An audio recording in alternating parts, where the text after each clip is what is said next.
From a hurdle that looks straight out of a glitch in Madden. Even in practice, watch this. That's spectacular. Looks like Skeets. To a kickoff return so explosive, it turned the first play in the Super Bowl into a touchdown instantly.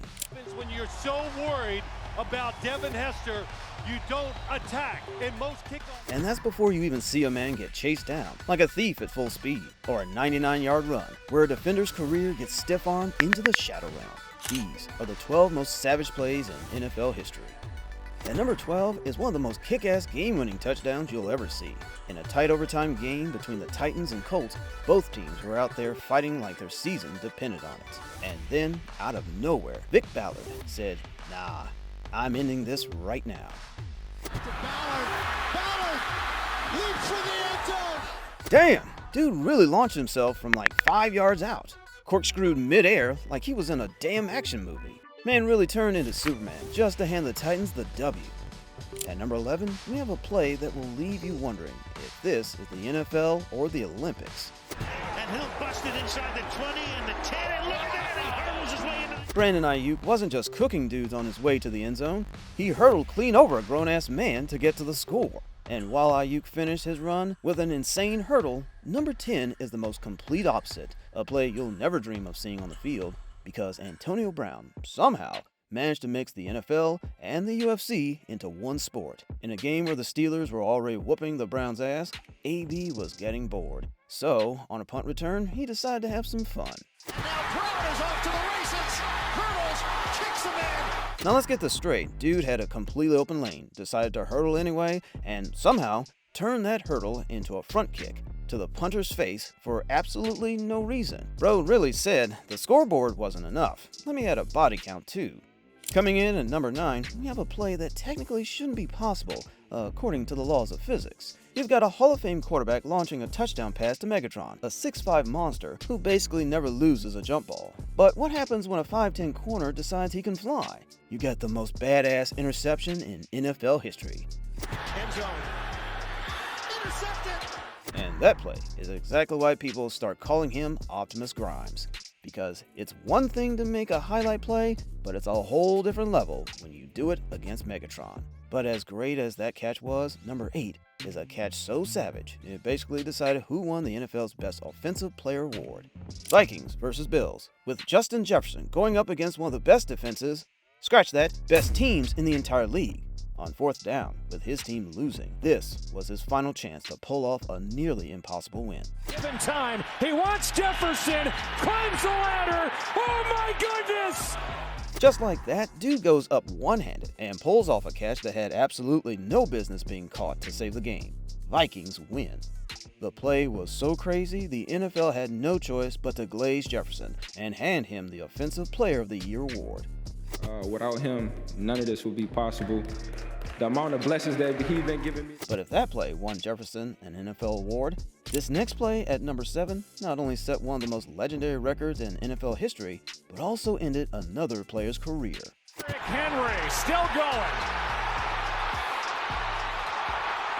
Yeah, he didn't just run 99 yards, he ran a train through the entire Jaguars defense. He treated A.J. Boye like a minor speed bump. But that stiff arm on Leon Jacobs was straight up disrespectful. He basically vanished the dude from the physical dimension. Gone, erased, deleted. And the craziest part? That one run was basically a fantasy cheat code. Derrick Henry dropped 47.8 fantasy points that night. To put that in perspective, he went from averaging 7 points a game to putting up almost 50, thanks to a single 99-yard sprint. But imagine a play so savage, it had teammates tackling each other. Well, at number 6, we got Dante Hall using defenders meant to tackle him as blockers on his way to the end zone. Like a cat. Look, now he's in the clear. Oh, no. Is this a Damn! Man really sent grown-ass men to another dimension. But not every play you can out-juke your defenders. Sometimes you gotta ram through them like a savage beast. And that's exactly what Marshawn Lynch did at number 5, when he went full beast mode against the Saints, delivering a nasty stiff arm that almost killed a man, and a run so violent, it literally sent off an earthquake in Seattle. Marshawn Lynch still on his feet. Now that run, pure savagery.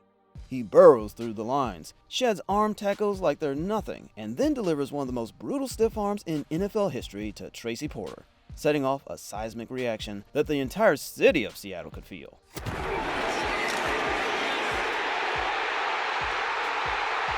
Now you see why Marshawn Lynch is called Beast Mode, and why that play will ever be known as the Beastquake. But as crazy as that was, at number 4 is one of the craziest touchdowns you'll ever see. A play so impossible, it literally had a physics professor breaking it down like it was a science experiment. Wide open and flicked into the end zone by Jerome Simpson literally defied the laws of gravity on this one. A full-on front flip over a grown man. And he sticks the landing. After running the numbers, the professor calculated that he generated over 3,000 watts of power in a split second to pull it off. Now, I'm not even going to pretend I understand that. All I know is that's not human. That play is straight out of the Matrix. And now, going into our top 3 most savage plays. At number 3, we got objects in mirror are closer than they appear type play, where DK Metcalf, a wide receiver, turned on the turbojets to stop and tackle a pick 6 from happening.